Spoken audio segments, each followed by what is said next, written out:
All right. Matt, thanks so much for coming on. Yeah, wonderful. How do you pronounce the name of this place? Rorschach. Rorschach. Yeah. Got it. Yeah. I had a lot of trouble with that. Yeah, a lot of people do. Yeah, it's named after, in part, the Rorschach psychological inkblot test. Oh, okay. Yeah. Yeah.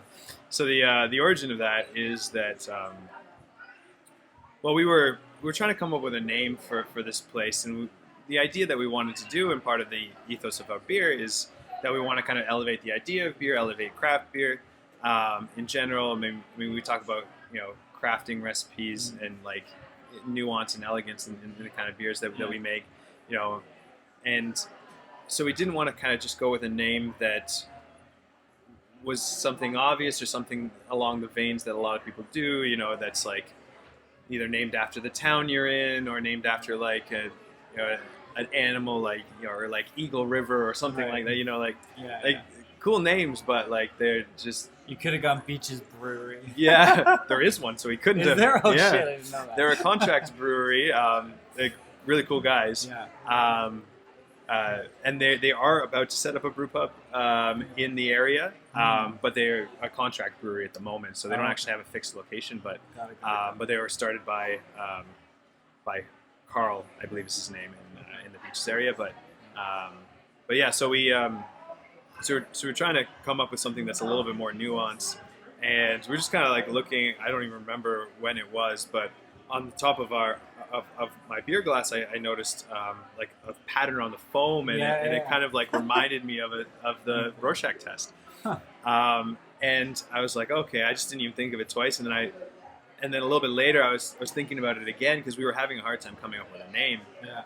And I was like, it actually kind of works, just like this test, which the actual test has been discredited now. Right. Because if you see butterflies, you're meant to be sane, and if you see demons, you're crazy, and if you see your mom's face, you have mom issues or something like, whatever, But so the test itself is not a valid test, but the idea still, I think, it remains that this ink blot has defined lines. It's an entity in and of itself. It doesn't. The actual definition of it doesn't change. It's just people's perceptions of what it is changes. So just like with any beer, you can send that beer off to a lab. They can do GCMS and testing and quantify flavor and aroma compounds in that beer, and give you a printout of what this beer tastes like to what a machine is. Right? It's just basically concentrations of different aroma and flavor compounds. But what we perceive is different of that subset of actual. Sure. Everyone's taste buds are different. Exactly, yeah. And so, it came down to what we kind of wanted all along, is that, we can only really make beer that we like, and we hope that other people share our tastes. So that was kind of the idea, that we just can't tell people what they should like. I mean, there are objective flaws in beer. There are fermentation-related off flavors and conditioning off flavors and staling and oxidation and all that kind of stuff. That you can say that that is a bad beer. But in terms of just flavor of one element of a beer and another, it's hard to tell someone what they like. Yeah. So was it that deeply thought out on purpose, or did you just kind of luck into it?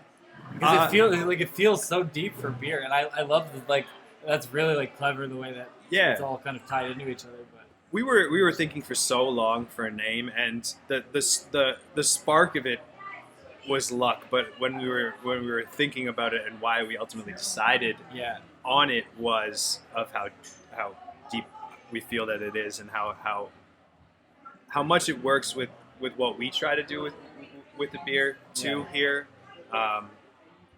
because it's not all about just hitting someone over the head with a certain flavor of something and doing your ale and adding raspberry flavoring to it and be like, this is a raspberry beer. Like, we have a raspberry beer. We make a beer, sour IPA with lactose sugar and a bunch of raspberry purees that we have on tap right now, and it's meant to taste like raspberry juice. But all the elements that are involved are balance out each other so that it is sour and bitter and sweet, but each of those levels are at a certain rate that that nothing overpowers each other. So just like the raspberry comes through, but it's not just like that artificial raspberry, for example, that you're getting in some like beers. It's not like Bud Light Lime. Exactly. Yeah. That's the only comparison I can think of. Yeah. That's just Bud Light Limerita and Yeah. Bud Light, all those flavored beers. But yeah. I mean, they serve a purpose, but yeah.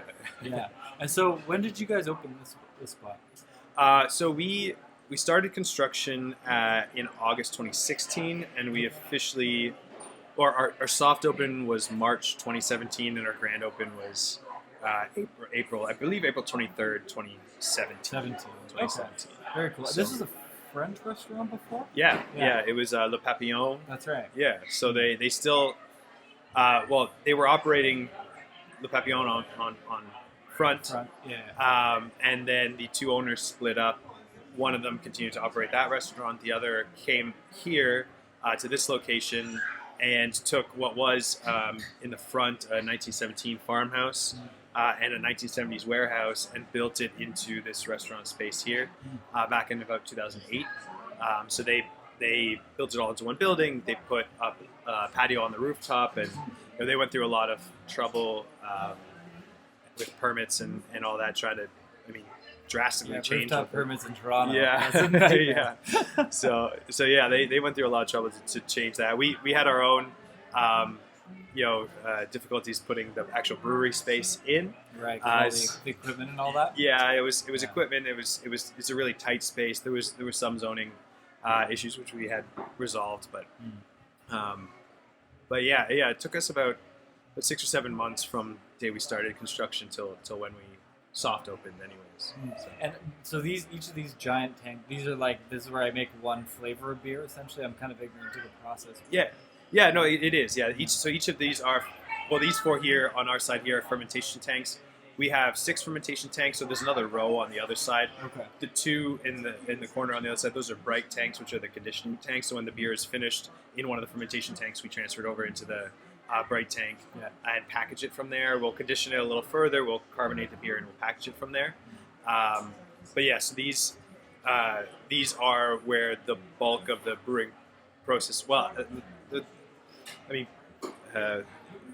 don't know who it should be credited to, but the saying is that brewers make wort and yeast makes beer. Right.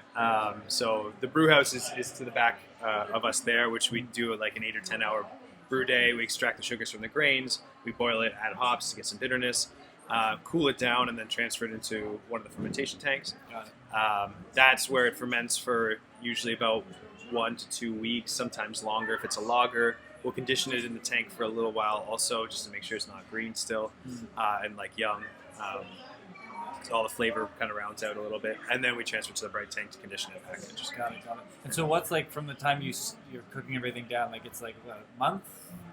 Yeah. Until it hits the tap? Yeah, approximately. It depends on the beer. Some of the lighter beers that we do, like a lighter ale, we can usually turn that, or a saison, which usually ferments fairly quickly. That can be turned around in about maybe 2 to 3 weeks. Then most of our IPAs are kind of in the 3-week to 4-week range. Lagers are in the 4 to 6 week range usually, depending on how long we condition them for. And then some of our beers, which actually one of which we're releasing today, is our mixed fermentation sour saison on top of blueberries. Actually conditioned, it fermented slowly over time for a year in one of our tanks, and then conditioned for over 4 months on top of over 100 pounds of blueberry in a 225 liter barrel for 4 months, and then we bottle conditioned it for another, I think, 2 months. So a year and a half in the making for that one, but yeah. It's a long time to wait. It's shorter than wine, though, right? Yeah.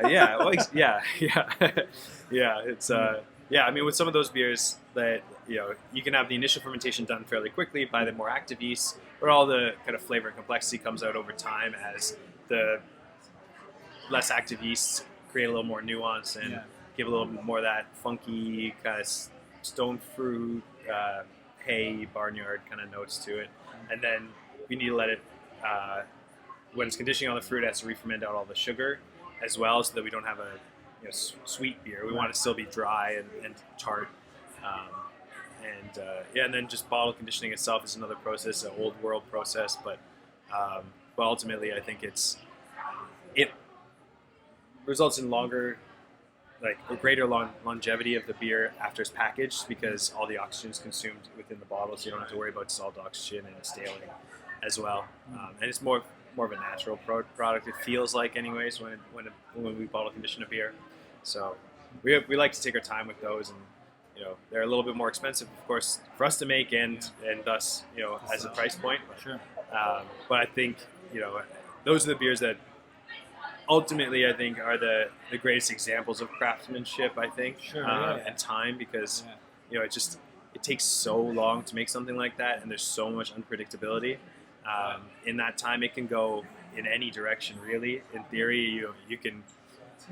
We've had fermentations where it started and it smelled like trash. It smelled like garbage, like you'd be in a dump.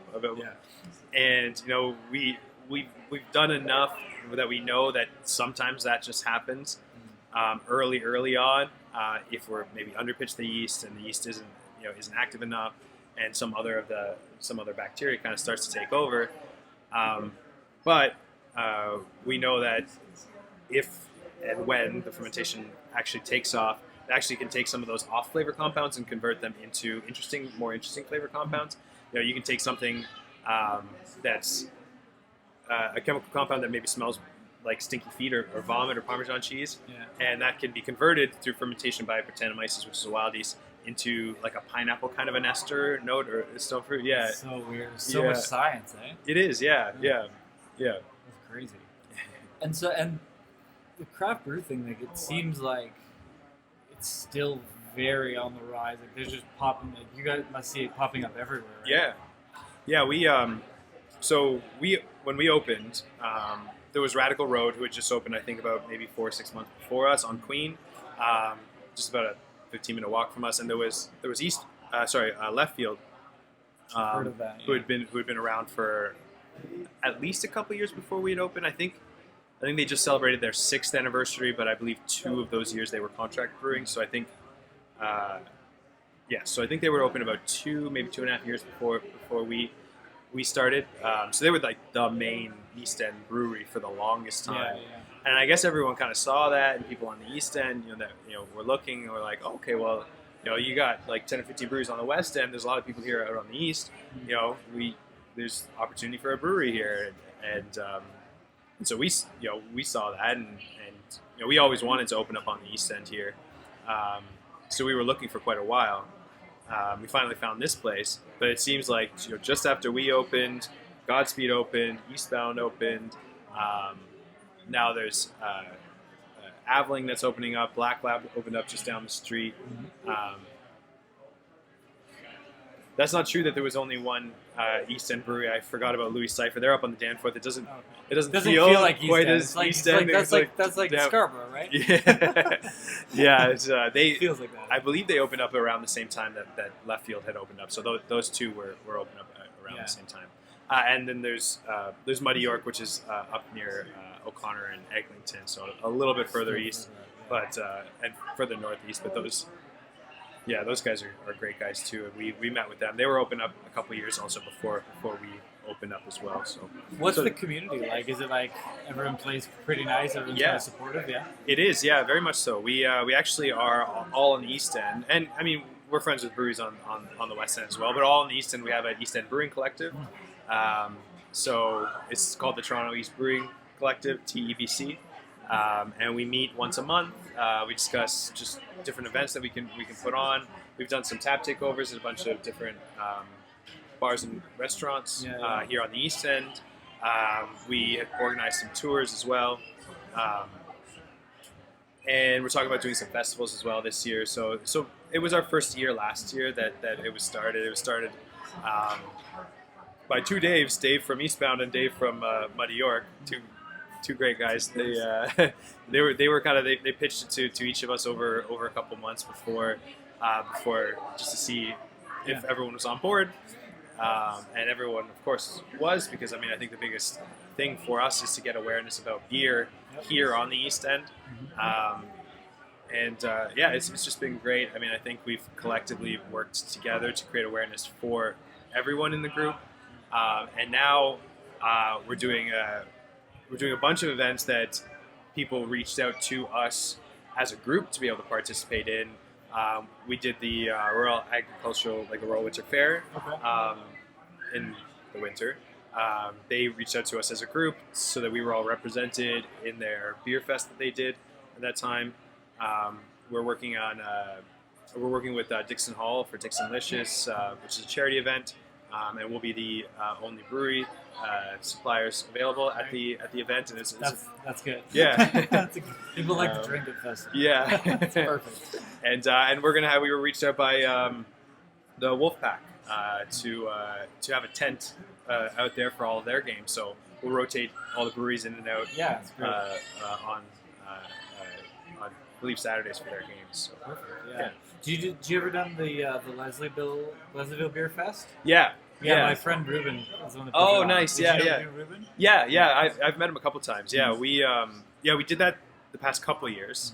It's always been fun. Event. Yeah. So within that same building as Carl on Dundas, I was working with a company called 86 Interactive. I was like a marketing person for them, for their clients. So yeah, we run into everybody in that building. Yeah, that's a bumping spot there. It's it's a really cool event, and it does draw out quite a few people, and a lot of people that we know that we've seen in here, and so a lot of East End people who like craft. So it's so when you're talking about the economics, and I've always been curious about this of doing a festival. Your goal is to always try and make money, but is it realistic to make money at those things, or is it generally like break even brand awareness? Is that like when you guys are thinking about that? How are you going into those sorts of things? Well, what we do, So there's a couple trade-offs. If let's say in Markham someone wants to put on a craft beer event and it seems like you're good to go. No, don't worry. If it seems like we would be making money as a part of that event and it would pay off the labor and the cost of the beer and all that, then we would generally say yes to it. I mean, if it would create awareness of our brand. At the moment, we're not in the LCBO or the beer store. We're approaching that, and we may be at some point this year. But some of those outside of the kind of East End or outside of Toronto events aren't as good. We've understood for brand awareness. Yeah. But if we're making money doing it, then we're fine doing it. Yeah. And we like to be at as many festivals as we can. I mean, I understand that there's a lot of moving parts in a beer fest, and there's just like all of the cost of organizing and fencing and tents and just everything involved. So it's not just like, I understand why there's a fee for breweries. I understand why there's a split usually on the token as well. Everyone's got to at least break even, if not make some money out of that. But usually it's put on the brewery to break even, maybe take a little bit of a loss if it means that you're getting greater awareness. Yeah, that was kind of what I thought. And then, so for selling it, can you guys sell cases like 6-packs? Is that like the law? Like 6-packs the most you can sell? Kind of like. No, we can sell any volume. Oh, okay. I think it was there is a I think it still exists, that unwritten rule or that memo between the beer store and the LCBO to say that the LCBO can't sell more than six packs. I think now it might be 12 packs, but they don't sell 2-4s. But you could buy 24, so they just can't sell packaged beer in a 24 package. And can you sell into the grocery stores now that they're selling, or does that still back channeled through, or can you sell directly? We deal directly with the grocery stores, but we have to have an LCBO listing. Of course. So we can't just take a one batch of beer and go to the we'd have to get it listed. They have to go through all their process there, and I believe actually, and I don't know if this has changed, but I believe if a certain grocery store sells more than a certain volume of beer, then there's some legislative kickback to the beer store too, which is it's a sad situation because it's all under this guise of like opening up the beer market for people, and then realistically it's just about keeping the organizations that have always been doing it money in their pockets. So it's unfortunate. It would be nice to see a little bit more of an open market. But. Yeah. So actually, this is kind of going backwards in the conversation, but I don't really care. I'm curious about what was your like experience before you started. Like, what kind of brought you into it, or you just woke up and you're like, "Fuck it, I'm opening a brewery. Let's do it." I hope that not a lot of people do that. I mean, there are a lot of people with money that say it's cool to open up a brewery, and we've seen that. And that's cool as long as they hire good people and they make good beer. It doesn't really matter if you got money, you don't have money. You have to have money to open up a brewery. I forget who said this also, but the quickest way to make $1 million brewing beer is to start with $2 million. But a lot of people, see that, and there's lots of avid home brewers, and they, it would be wonderful to open up a brewery. And I thought the same thing. I first started brewing while I was in university around 2009. That was before most of the craft breweries had opened up. It was before even some of the older craft breweries started doing beers that resembled more of like the American trend, West Coast IPAs, that kind of stuff. Yeah. It was, I believe it was even before one of the pinnacle beers of the Ontario craft beer scene, Crazy Canuck, which is now just Canuck from Great Lakes, was even around, I believe, if I'm not mistaken. But we first started brewing. So myself and my two partners here, we're chemical engineers. We have a background in chemical engineering. There it is. Got it. Yeah, that answers a lot of questions. So we had heard so we all met on the very first day on orientation, and we're friends all the way through. We traveled Europe together. We traveled a lot together. Always had a passion for beer. But the spark in university was we had heard that there was a program in one of the process engineering courses. It wasn't a brewing course, but they used the brewing process as like a way to teach the lesson plan. Yeah, almost. exactly. Cool. Yeah, right. So you would learn about brewing as a process. You would learn about how to control certain elements, and you would basically make beer in this process course lab kind of thing.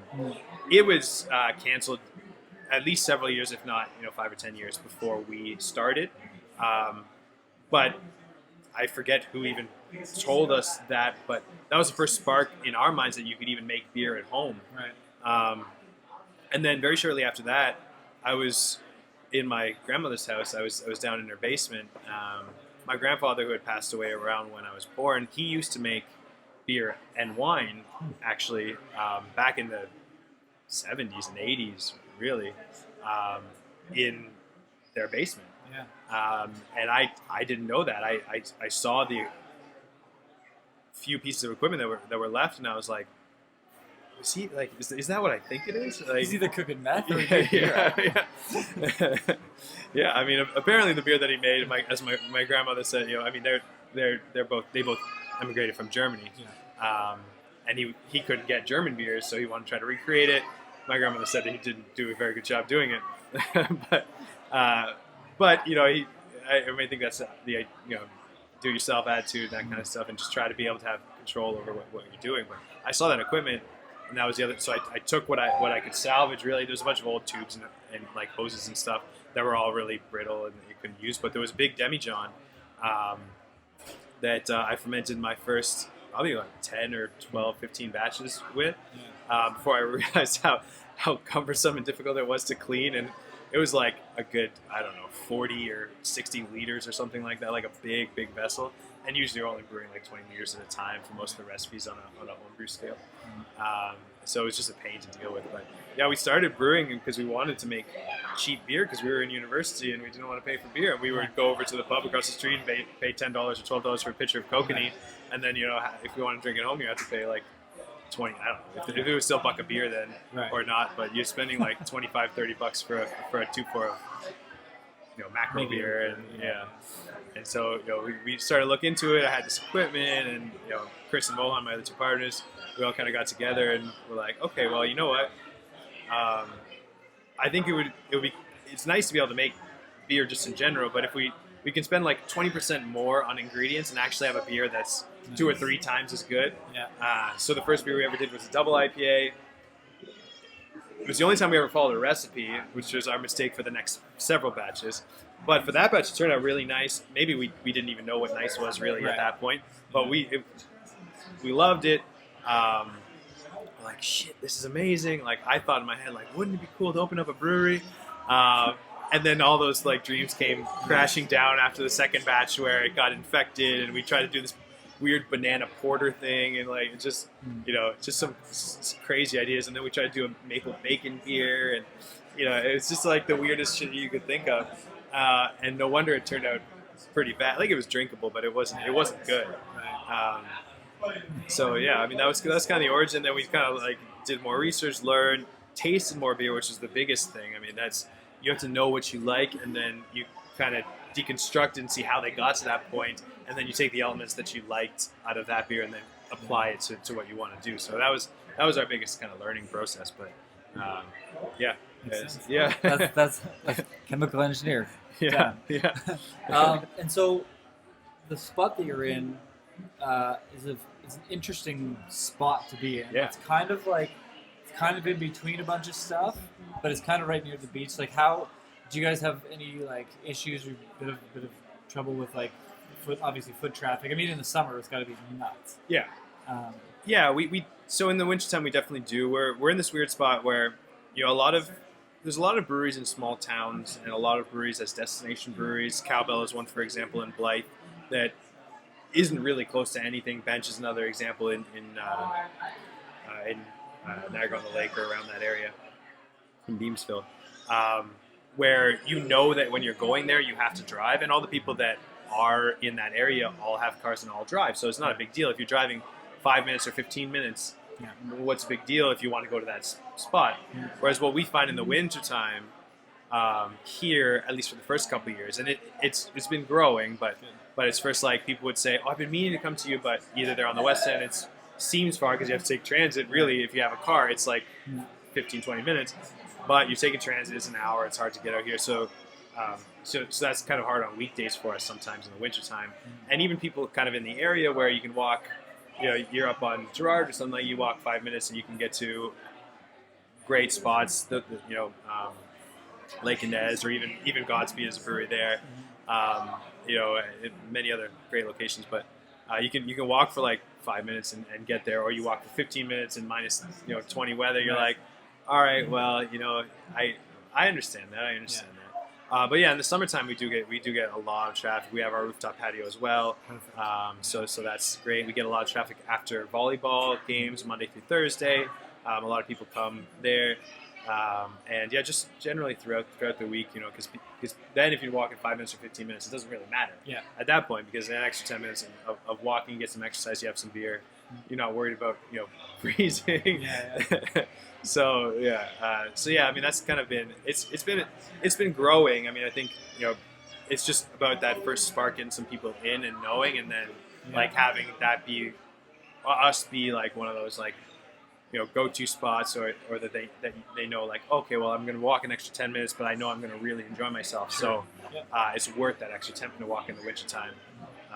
And we're trying to do things to bring people in on those days as well throughout the year. But it was a spark originally for the wintertime. We do trivia on Wednesdays, every Wednesday, and that brings quite a few people in. And it brings people in from across the city on the west end. Probably about half the people come in. Yeah, love trivia. Yeah, so like those kind of things. We do beer and cheese events. We'd done some beer dinners last year. We'll try to reintroduce them again this year. And we did a Dungeons and Dragons event. Oh yeah. Yeah, which was fun. We've done it 3 times, sold out every time. People come from across the city for it. That's smart. You've got some of the board games over there. Yeah. In the corner, so it's like I think that's like a really big thing for people now. Like the fact that Snakes and Lattes has as many bloody players as they have, it's ludicrous. People just because I think it's a good way to like interact with people and not be on your phone the whole bloody time. But most people, from what I experience, is like you can't, like, after about 15 minutes of conversation, it's like, Shit, I'm out of things to talk about. What if we play a game? Cranium? Perfect. Yeah. Battleship? Let's do that. Yeah. So that's a really smart plan. Yeah, we so Mohan and I, as well as two of our original staff, Ben and Arturo, our head chef and general manager, we went down to Boston as just kind of a trip. And Mohan and I had been around a bunch of places in the States, but we wanted to introduce our guys to the beer culture in the States. Yeah. And we went to a lot of breweries, and a lot of them were just like, the culture is a little bit different there because people will travel further. There's more people will line up for beer releases in cans, and they'll spend like $20 or $25 for a 4-pack and buy a flat of it just because it's a release and they sell it that day. And and it's good. I mean, I think it helps make sure that beer is always fresh, and there's this kind of like trading market in the States, so that it's just it's great there. I think in certain ways. In some ways, it's just a hype trend that kind of feeds itself, but there's most of the breweries are in industrial areas there, and you'll go to an industrial park, and you'll either take an Uber there, drive there, or walk there, or whatever, if you can walk, but because some of them are quite far. And it's just mostly games, like board games. There's like darts, pinball tables, all that kind of shit, and like people they come hang out for hours and drink, and it's just another community spot for them. And that's really what we're trying to recreate here. Mo and I always knew that what we wanted to do here, but it was just something that we saw there. We had our guys see there, and we tried to bring that back here. And we've always kind of not really struggled, but we've been back and forth between, depending on the day, of like a place where people will sit for hours and play games and hang out, and then a place where it's like busy, people want to have dinner, want to have a couple beers, and then go somewhere else, or we'll have a bunch of brewery tours that they come in, usually on maybe Friday nights, Saturdays, Sundays during the day, that they'll come, be here for like half an hour, then go to the next brewery, then go to the next brewery, go to the next brewery. So it's great having so many breweries around because that draws people into the area. Into the ecosystem. Yeah, and it creates awareness, but at the same time they're spending an hour here instead of a couple hours, or half an hour here sometimes. Like sometimes just in and out real quick, they have like a flight and then they go, and that's cool too. I mean, I would do the same. Depends on what you're doing through life. Yeah, exactly. Right? Yeah. So what's been the most effective thing for you guys, like in terms of like just marketing or keeping people in longer? Like what's been the like we did this thing and it was like we got a lot back from it? Yeah, I think as an overall thing, it's just trying to promote anything with value. We've realized that deals, specials, those kind of things aren't really what attract people here. We did Industry Night Mondays where it's $5 beers, and we had a good group of people that came on a regular basis, but it wasn't something that was drawing in a lot of people for it, because and same thing we've been testing out beer and burger specials, beer and wing specials. Beer and wings we do $15 on a beer and a serving of wings for $15 on Tuesdays, and then a beer and a burger for $20 on Thursdays, which are both good deals. People that come on those days just want to come, and they, even though it's a deal, they'll try a duck sandwich instead of a burger. They'll have a flight instead of having a beer because they just want to experience this place, and the deal isn't really what brings them in. So I think we've realized that we'll still continue offering deals. There's still people that appreciate it, and that's good. But we've realized that it's not just a deal thing that brings people into this place. It's an overall value thing, and what we've noticed, one of the best examples of that is our beer and cheese event. So we charge $25. It's five like 6 or 8 ounce pours, depending on how strong the beer is, and then 5 pieces of cheese. So we think it's a really good price, but it's also really good value because we change the pairings up every month. It's always something different. You can come every month for a year, and very likely, maybe one time you'll get the same beer and cheese pairing. But you may have the same beer, you may have the same cheese, but it almost always will not. It'll be a different pairing too. Right. So you can come every month, and it's not that expensive, and you can have a cool experience. And there's value there. So I think overall that's what we've realized, that it's the value that brings people in more than anything. We can do as weird and esoteric beers and stuff like that as possible, and that's what some people come for. But it needs to be relatable as well to people, I think. Yeah. So. One thing that I think would help, just like get that word out. I know I saw as we were walking, you guys were shooting the social media for it. You guys have some good photography. It's like a good quality content going out. But boosting, like advertising, like even if it was like a video of like you guys preparing the stuff, and just running that as an ad on Facebook or Instagram. Because one thing you can do on the platform, like, you know, it has to be 19 plus because that's the drinking age. But you can drop a map pin right on your location. In Facebook ads. So it's actually, when you go into it, it's if you drop the map pin, the smallest radius you can get is like 10 miles, which is a big radius. But if you type it, if you type it in, it'll drop the pin. It'll be like, here's your radius. If you give it the exact address, or you literally drag and drop the pin in, you can reduce the radius to like 1 mile. Right? 1 mile, maybe 2 miles, because I guess 1 mile that way is not a lot of residents. But even just running that video for like $20, I guarantee you'd see like huge impact. Have you guys been kind of messing around with that a little We've bit? been playing around with that. Jess has started in the past couple months doing some of those promotions, not as much on Facebook. But I think, actually I talked to Jess about one when we were talking about another business, so I think she maybe tested out something that I was saying before. Yeah, she's been testing that out, especially I think on Instagram, and we noticed actually as an example of that, it's been fairly successful. We did a beer, chocolate, and cheese pairing for Valentine's Day, which was really fun, and we had just based on kind of negotiations with the chocolate company, we used the same cheese company is Bill at the Art of Cheese just on Kingston. That place is apparently like a whole destination in itself, eh? It looks like a crazy spot. Oh, he's crazy in all the wonderful ways, but he knows so much about all of his cheeses, and he has one of the best selections in the city, if not in the province. But yeah, we'd been working with him for over a year, but we hadn't had a chocolate partner. We did a chocolate event here, and Onyx, they're just up at Carla. I think it's Carla. I think it's around us in Carla, actually. What's it called? Onyx. They're within another. Yeah. I know exactly. Yeah, they're in the building in the northwest corner. Yeah. So we were working with them, but it just took a little while to get that all sorted out about what they needed to charge for the amount of chocolate and all that. So we were only probably about 3 weeks out, maybe a month from the date. We didn't have too much time to promote it, but just did put some sponsored. I know Instagram for sure, and I think on Facebook too. And then she pushed some emails to people who had come before and signed up to our newsletter and all that. And we ended up having we oversold our tickets. Actually, we sold out the whole place for that. So it ended up working really well. But we started from I think we only had 8 or 10 people for the first week, and then as she started promoting it, it actually we got I think it was one day she was like, okay, we're at 28 or 30, and I'm like, that's great. And then she texted me 6 hours later at 11 o'clock at night when she looked and she's like, we're at 53 now. We're like, what the fuck? Good problem to have. Yeah.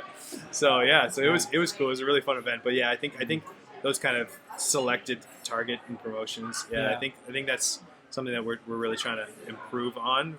But I think they can be really, really successful. Absolutely. Yeah. One thing. So I've run a lot of ads for local.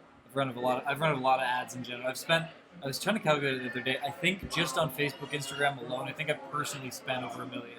Really? In ads. Wow. For everything. Yeah. Roofing, you name it. Yeah. But couple kind of takeaways to add you guys are already on a good path, I think, with those type of ads. But if you can create a little video, a 15-second video promoting the cheese thing, it doesn't have to be.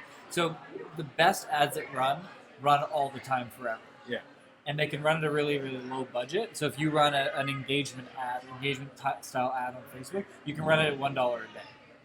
Yeah. And you can boost it up or whatever, but you can leave it running. It's the cheapest ad you can leave running. Yeah. Right? And so if you had one piece of video content and then maybe one picture, do them side by side, that runs just forever. Doesn't matter if the cheese changes, it's just always the same video. Yeah. Because what happens is, especially as new people discover it, it's like the psychology of this has got to be a big deal because you can see the view count and the likes and the comments and the shares. So the longer you can keep something running, the better. The one that has 7,000 views, 150 likes, 20 comments is better than the we just took the picture for this new batch and it went out. Yeah. Because that's like, okay, I don't know about it, I don't care. But when it has a whole bunch of engagement already on it, it's like a blog TO type. You know what I mean? You see it and you're like, oh, there's like 3,700 people saw this. This has got to be something important. So I find finding that like one really good piece that can be run forever. It's what's called evergreen content. Okay. So it's like, it's not related to event that has a time. It's not based on season. It's not based on anything that can stop. Yeah. It's just like, hey guys, we do beer and cheese pairings. Yeah. And then come to the website or call us to learn more. It can now have chocolate. It can have different stuff. But the core piece and that core piece of video saying like, hey, we offer this thing. It's $25. Come get it. Yeah. And even actually maybe even think about not doing the pricing. Yeah. And so I think, like I said, back to kind of the idea of the evergreen stuff. We've run ads for dance bags and dog treats and every which thing, and it's always and you've probably experienced it from the shopping experience, right? You see a watch or you see something cool and you're like, if it's got nothing on it, you're like, okay. But if it's got like 15,000 views, you're like, fuck, what is that? Yeah. And with Facebook and Instagram, it's about 1 cent per view. Okay. So it's not a very big cost to get 15,000 views, especially if you just run it at $1 a day. Yeah. Picks up 100 a day, and if people share it, it accumulates even more. Yeah. But what I generally will do is I'll run a video with whatever copy and a button to come to the website, and run it for maybe $10 a day for the first 10 days. Yeah. And then drop it down to $1 a day, and then it's already got some action. Yeah. Yeah. Right. And then just people seeing it months later. They're just seeing it, oh, this has got to be something cool. Let's go check it out. Yeah. It's kind of a cheat. It's good, right? People trust when other people have seen or interacted or said something about it. Yeah. So now the piece of content will determine how many comments and likes it actually has rather than just views. So if you get 10,000 views and you only get 50 likes on it, you should probably try a different piece of content. Yeah, for sure. Yeah. But I would say if you get 10,000 views and you're at least 100 likes, you're off to a good start. Yeah. Whether it's on Facebook or Instagram, that'll tell you you're in the right direction. Yeah. Cool. Yeah. That's something that would be cool, especially like I said, because you've got someone at home that, and I don't know, every local business has the challenge of, do people know I'm here? Yeah. Right. Oh, for sure. And it's just, especially when you can be like, I only want people that live right here. Yeah. And make sure everybody knows. Not inundate them with messaging, but it's an awareness. Yeah. I think that was one of our biggest, and still is. I mean, it's an awareness thing. We work with the Lazyville Farmers Market fairly often, just in the park right across from us, and they run from, I believe it's April or May till October, around that area. So about 6 months a year in the park, and now they have a year-round space, but in the summertime they're still in the park. Anyway, last year, so pretty much every Sunday we had a booth with them, and we'd pour beers, and we would get at least 4 or 5 times a weekend. They'd be like, "Oh, where are you guys from?" And it's all, not all, but most local East End people, and we just look over our shoulder and we're like, "That building right there," and they're like, "What? I didn't know anything was there," and we're like, "Yeah, that's probably our fault," but. I mean, we now have a sign. We didn't have a sign. We just had a little board that says Rorschach over the top of the house. I mean, it's hard building to put a sign on, but yeah, I mean, understandably, and we were a new business, so I can understand why. But it was just kind of like, shit, we're not we're not doing as well as we could when the people across the street don't know that we are on the other side of the street. Yeah, exactly. So, do you guys do a lot of do you guys go and meet with local businesses all around and kind of put a face in the door or say hi? We've been trying to engage as much as we can. A lot of the bars and restaurants around, we'll go and whether it's a group outing or whatever, that we'll go, or just a couple of us after work. But up bars on Queen Street or on Gerrard or even up on the Danforth and then some of the restaurants around. What we did around the fall time in order to lead up into the Christmas season, We went out to as many businesses as we could to drop off our Christmas booking pamphlet, just like a discount card, is like a come in, check us out kind of thing. Like here we're in the area, and I think we've seen a reasonable amount of traffic from that. We had more bookings this year than we did last year for Christmas parties, which was good, and it helped with a good December for us. But yeah, I mean, I think trying to engage as much as possible is what we have. Anytime we get ingredients on a small scale, we'll try to hit up either the organic supplier up on Queen there, or we'll hit up BJ's on BJ's Supermarket on Gerard there, and just that kind of stuff. So. One thing that I've been like toying with, especially like with real estate, because it's like usually a real estate agent's like hyper local. Yeah. I really suggest with smaller like local businesses with a physical location is when you guys are out and about, everyone has a login to the Instagram, right? Everyone's got it on their phone. Yeah. I would actually think about like, hey, we're Instagram video. Hey, we're here at whatever. We're doing this thing. Yeah. And especially the most important thing is making sure you tag their business in it, because what they're seeing is, shit, this business is going out of their way to promote us. Yeah. They're not just promoting them, they're actually shouting us out. The amount of times that makes them share, you guys post a special on your Instagram, and they're like, oh, we're going to broadcast this out for you. Yeah, yeah. Just by like simple shit, just the odd time, take a picture while you guys are in the store. Hey, we're at whatever. This is a great little spot. We always go here for this. Yeah. And just like everywhere you can do that all the time for all the businesses around here, it's so effective. That's a good idea. Effective. Yeah, we do go quite often. So yeah, it'd be good to try to be able to kind of partner with them in a certain way, but yeah, just kind of like feedback off each other. And yeah, like even just it could just be a quick face on phone facing your face Instagram video, or it could just be a picture. And even to like go on top of that, if it's like the grocery store and you're picking up ingredients or whatever, hey, we're at this place, buying at this product, so the suppliers and the vendors are seeing, oh, these guys are buying our products and stuff. Like people love being shouted out. Yeah. They just love it. Yeah. And so as much as you can do without it being fictitious, like fake. Yeah, yeah. But I think, like, again, I always recommend, I'm notoriously guilty of not being good at it, is like, well, you're everywhere. You should always have a picture. You should always tag. You should always say hi in whatever small capacity, even if it's an Instagram story. Yeah. Like a 5-second video. Hey, we're here. Really works for them feeling love, and that helps in the local community. Yeah. But also their, not desire, but their willingness to share the next time you're doing your beer and cheese, you're promoting it, they're going to share that content because they're like, oh, remember when they shouted us out? Yeah, I think there's that kind of association there. Yeah, we when we do use the ingredients in our beer, I think we've done a fairly good job at that shout out. When we release the beer, we put a post and we're like, hey, we do a beer called Synchronicity, which is a blood orange oolong tea and lime saison. We get our tea from Sloan Tea up on Wagstaff there, and so we do, every time we release, we do a shout out to them because we pick up our tea from them. And I think that helps. Same thing with our coffee that we add to our beers and that kind of stuff. So, we definitely can be doing it better though, and we should be doing it when we're just actually actively going to these places, because then there's more of a patronage as opposed to just like occasionally we're buying stuff from. Sure.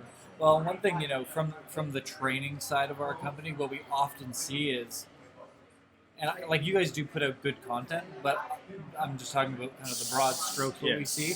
Like a lot of times, the idea of now the product's back at your space, or now whatever's done, and you're like, crap, I now have to like make this look the right way or do this the right. Like there's so much analysis paralysis of like, now I've got this thing, now I got to stage it properly. Yeah. Whereas if it's like, I'm just like, everything's just always on the fly. It's like, people just come to expect it, and it's just content going out. You're in someone's face, people are seeing you. Yeah. It's tricky though. It's tricky to like be in the habit of that. It's very hard. Yeah. But I find once you get there, it's makes content making a billion times easier. Yeah. I mean, you guys have a great space for doing whatever photography.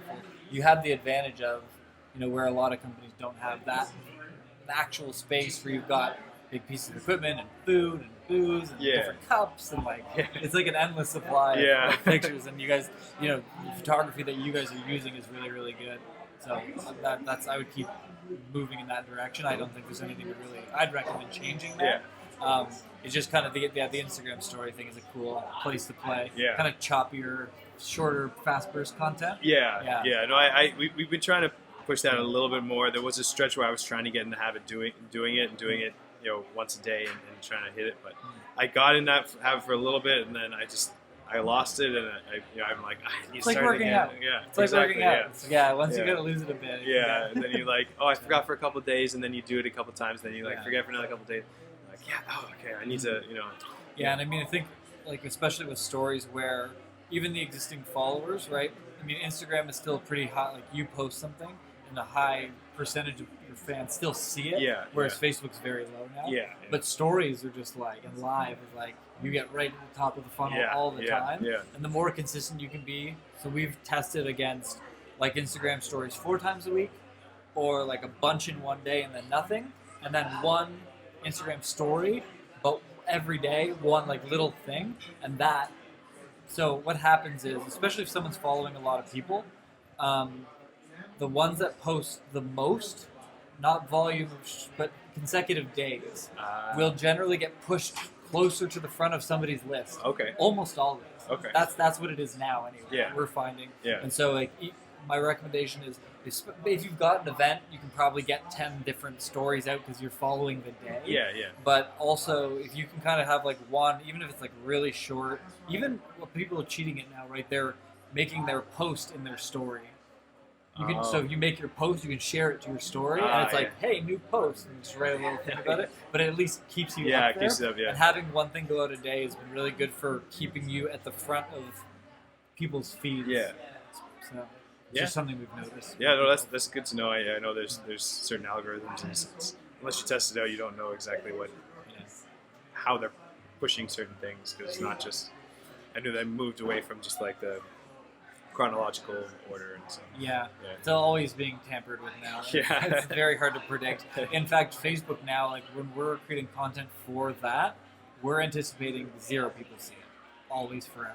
And we're advertising anything we post, we put an ad spend behind. Not a lot, but just that's the only way it's going to get any traction. Yeah. It's frustrating, but Facebook's corner of the market, right? Like you want to put content and you want your business fans to see it, you got to pay. Yeah. Now you just suck it up and do it. Yeah. There's nothing you can do. Yeah, it's frustrating. I think, interestingly enough, I think Instagram's going to go that path.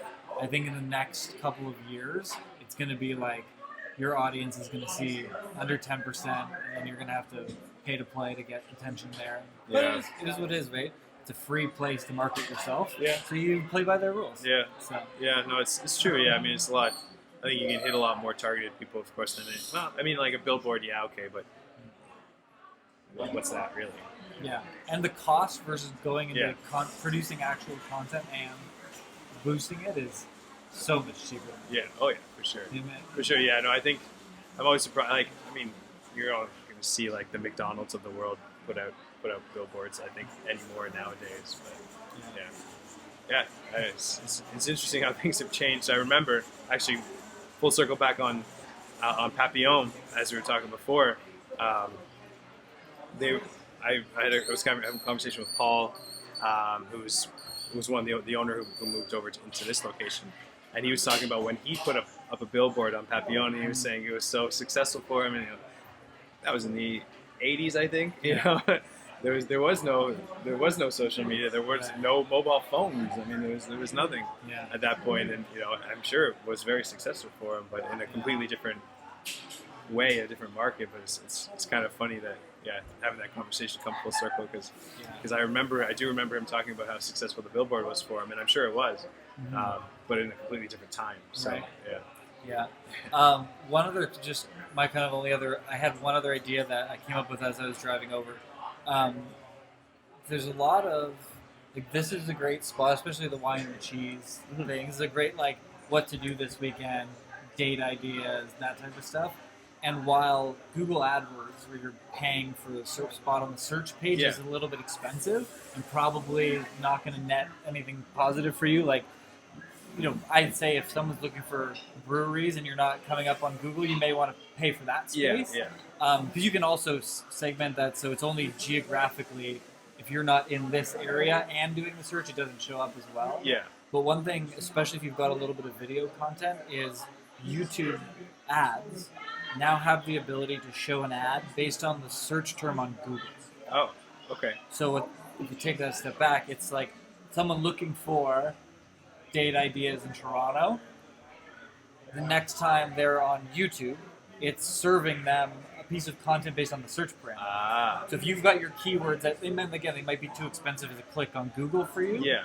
But on YouTube, 1 cent or 2 cents or 3 cents per view. Yeah. And it's like, you could literally record a video being like, hey, are you looking for something to do for a date for this weekend in Toronto? Come to our wine and cheese tasting, and you'll creep people the fuck out, right? Like, how did you know I was looking for? Yeah, that would be But it's like that nuanced. You can actually do that now. Yeah. And you may not want to make a creepy version of the video, Yeah. but it could have some text saying like, take your date. Come bring a date here in Toronto. Like have that text go across, and then like a 15 second to 30 second promotional video. Probably something similar to what you'd use on your Instagram style piece. But on YouTube, you can pay based on the search term on Google, but only on YouTube. And it's actually very inexpensive. It's a fairly new thing that they started doing, and we use it for like. So we do marketing for some hip hop artists. Okay. Some like people that were popular in the late 90s and 2000s. Yeah. So if someone's looking for 2000s hip hop or, you know what I mean, like old school hip hop artists, their videos are popping up on YouTube the next time somebody goes on. Nice. And it's like people are watching the whole thing. And we're getting a resurgence of people's content based on that. So it's been a really interesting experiment. We do it for, soccer clubs and like different, how to get better at soccer, and then with YouTube, hey, you want to get better at soccer? Use this academy, right? Yeah. So it might be a cool product to play with where you can, play around with $100 or $200 and get like a pretty substantial amount of eyeballs. Yeah. So it might be a cool place to play. Yeah, that's a good idea. Yeah, I mean, I think the trend on breweries now, people are always looking at what's a new brewery, if that shows up in their ad, and then you can have an ad coming to them on YouTube. I think that seems like it'd be very effective. Yeah. So, cool. Yeah, that's kind of all I had. Did you have any other like questions or thoughts, like, or just kind of marketing or stuff that was on your brain? Yeah. I think we covered a lot of things. I mean, I think the biggest issue for us just has been awareness of getting people in the door, and I mean, I think we're starting to see that change a little bit. I think differentiating ourselves in the actual craft beer market has been difficult for people who haven't tried our beer yet. Yeah. And I don't know that because you can call something you can make a style. I mean, or you can brew an IPA double dry hop and call it double dry hopped IPA, but we can do a double dry hopped IPA, and Left Field as an example can do a double dry hopped IPA, and whichever other brewery can do a double dry hopped IPA. How people will perceive that it's still called the same thing, and until they try it, they don't know which one that they enjoy better. And we've been trying to maybe allocate in a sense, because obviously we make more money selling things in-house, but allocating in a sense almost as a marketing budget, selling our beer to bars and restaurants around town where we don't make as much money, of course, because they have to make their money. Yep. But we want to get our beer in the hands of people as much as possible. But we've been trying to work with some bars and restaurants to do some like promotional things, like beer and lunch specials and that kind of things. But yeah, I mean, in terms of like, I mean, maybe it is just getting our beer in the LCBO too, and it's exposed to a whole bunch of other. It's just hard, I think, because there's a lot of people that are getting into beer and craft beer especially, and they understand on a cursory level, and they're learning, and everyone's learning, and they know what a certain style is, and they know what they like and what they think is good, but it's hard to tell from what brewery what is going to be good. Yep. So I mean, apart from branding, and even then it's a little bit disingenuous too, because you could have good branding and not have good beer. But I don't know how to like stand out in that regard, because we could do, people would see ads. We have a new double dry hopped IPA, we have a new imperial stout, we have new this kind of style, and then people are hit with this brewery has this brewery has this brewery has this, and they only have a certain amount of money and it's only a certain amount of time. Which ones are they going to go to get that style of beer that they know they like, but they don't know which one is 100% better? You said something halfway through that I'm like, that's the thing, and then you peeled away, and I understand why you peeled away. You said brand. Yeah. That is 100% the answer. Yeah. But in a different way than you were thinking about it. So you're talking about brand like flash, good looking thing, and it could be shitty anyway. I think, especially if you've got so you guys are knowledgeable. You guys have someone that's got photography and videography skills already. You guys are putting out good base content on social from the standpoint of like, I'd follow it. If I came across it, maybe I'd come in and check it out. But I think to grow it in a way that you're thinking about for the future, I think you guys should be making more long-form, meaningful content here.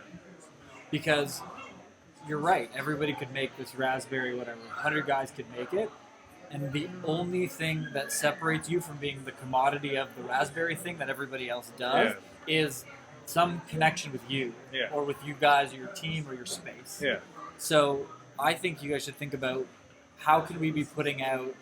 You could, I think 10 to 15 minute pieces of content, maybe even less, would be a really good place for you guys to play. Where it could be, it's one of those things where like you're building stuff and 100 people see it, and you're like, "Fuck, this is gonna be." It's like this podcast.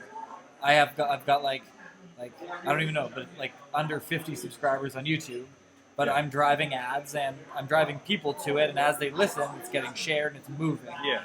But this is my 8th or 9th or whatever episode, and but I believe in me being in front of the camera because I can't write, and talking to people about business because that's how people connect with me. Yeah. I'm good at doing this. Yeah. So I would think about how to do this for you guys. It doesn't have to be a podcast. It could be, it could be somewhat educational. It could be funny. It could be a mix.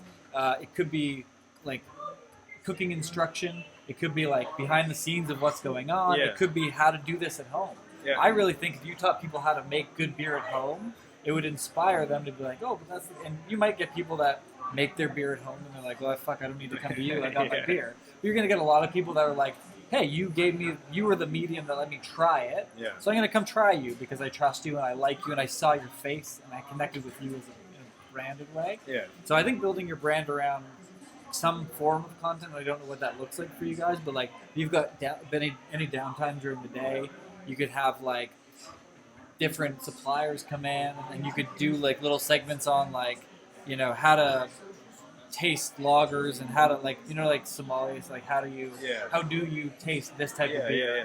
What do you look for? Maybe make a scorecard that people can follow along. But I think creating 5 to 15 minute video content and having that, and then boost that for $20 so people see it. Yeah. But have people follow you because you're like the cool, classy science beer guys. It doesn't have to be a super produced show with a wacky. It could be just a couple of dudes talking about beer. But I really feel that if you do that and you get in front of people's eyeballs that way, then the decision of this guy's raspberry versus raspberry versus raspberry versus the beer guy's raspberry. Yeah. You ever see, actually, this is a really good area to talk about that, the property guys or the whatever. Yeah. And you see how many real estate signs you drive past all the time for an open house, and you have no fucking clue what they are, and you don't even know they exist. But when you see the property guys one, you're like, oh, the property guy. I'm not looking for us, but I know the property guy. Yeah. Because they're everywhere. Yeah. Be everywhere for beer, because nobody's doing it in a meaningful way here. Yeah. You know what I mean? Yeah. No, that's, coming up with, getting past the barrier of like, hey, what is this show going to be is always like the tricky part. But like, I think there's so many things. The exercise that I recommend, there's a blog on my website that talks about how to come up with a year's worth of content ideas in 1 hour. Okay. So what I would do is I would write down two columns for you guys to start. Frequently asked questions and what do we know a lot about. Okay. Then write a list of 10 to 20 things. Like, what do people ask about beer? Yeah. and then the what do we know a lot about doesn't have to be beer related. It could be just in life and in personal, you know. So I know a lot about, you know, glass blowing, and within glass blowing, here's like 10 topics. You know, what's the deal with the heat, and what is the wand thing called, and how does that work? What's the process? And then FAQ stuff is like, you know, what goes on, you know, not just behind the scenes, but like educational stuff. Yeah. Homebrew stuff. If you're thinking, you know, you've ever made beer and it has this weird thing taste to it, you probably fucked this part up. Yeah. But just, you know what I mean? Like, just put out information and entertainment, like a mix of information and entertainment where you're not selling your product. Yeah. You can have the logo on your shirt, but it's not like, and by the way, come drink beer here. Yeah. But just purely branding content. Yeah. I think that's what will really help you raise your profile, and that's what I've done with other people that's really, really worked for them, where it's like, hey, there's 40 of these people in our town. You know, same thing with the idea with going to the local businesses and featuring them. Yeah. It's just you getting other people excited about you with the time that you're already doing other shit. Yeah. If you've got downtime, and it could be about the business of breweries. People are interested, right? Like, here's the fucking tax stuff we're dealing with. Like, you know, you're not showing people what your taxes look like, but you know what I mean? Like, here's the day in the life. Here's the difficult stuff. Here's how we have to fix these tables every period of time because we get rickety, and like just weird, quirky shit. People like to know what's going on in your life. Yeah, no, that's true. Yeah, I do see that. Yeah, and it is tend to what I gravitate towards when I see certain breweries doing. So it's a good point. So yeah, to me, I would kind of map some of that out and plan, you know, the first 20 different episodes, and then just start. And the first couple, like the first one I did like this, and I don't edit them at all. Like, I just go, and then I just push them. Because if I start editing, I'm gonna get nitpicky, and I'm gonna be like, oh, I didn't like the way I said that. Yeah. Fuck it. I just put it out right away, and you can't go back because it's on the internet. You know what I mean? And it takes away the big challenge, which is I'm worried that it's not the right words, it's not done the right way. It's just like, I just hit post now. Yeah. It's hard to do. After the first couple of times, you're just like, oh, I'm owing my business a piece of content because it's part of marketing. Like, it's like in my schedule, like paying people, recording video. That's part of my schedule. Yeah. And then just when it's done, clean it up, get it out. I think that would hit really, really well. And I haven't seen anybody that's doing it in like the beer space. Yeah. Like, you know, menswear and grooming and beer. I've seen a lot of good, right? But beer, I haven't seen anybody that's like a really good, like the beer channel. Who are these guys? And I think you guys seem to have the personality and the staff and like the, you know, I think you're good in front of a microphone already. So I think it'd be easy to do. Cool. No, I think that's a good idea. I think the more that we can create about that, just so people get to know who we are, I think I think that's a good point. We just I know that we basically do that with customers that come in. I mean, it's the interactions that we have. I think that are kind of where people see value in us, and I can countless regular customers come in and the great interactions that I have with them, and and they do have questions about what beers we've done and about the beers we've done and about what beers we're making and that kind of stuff. And I think generally interested in it. I think that engagement always kind of helps bring people back and just get excited about us. So I think we could do that on a larger scale. I think that it's a simple answer, but it's really good answer. It'll really work. Yeah. Cool. Sounds good. I don't really sign off. I've been trying to figure it out, but every time I've ever tried to do it, it just comes across so corny. I'm like, I'm just gonna press pause now. Okay, this is more genuine.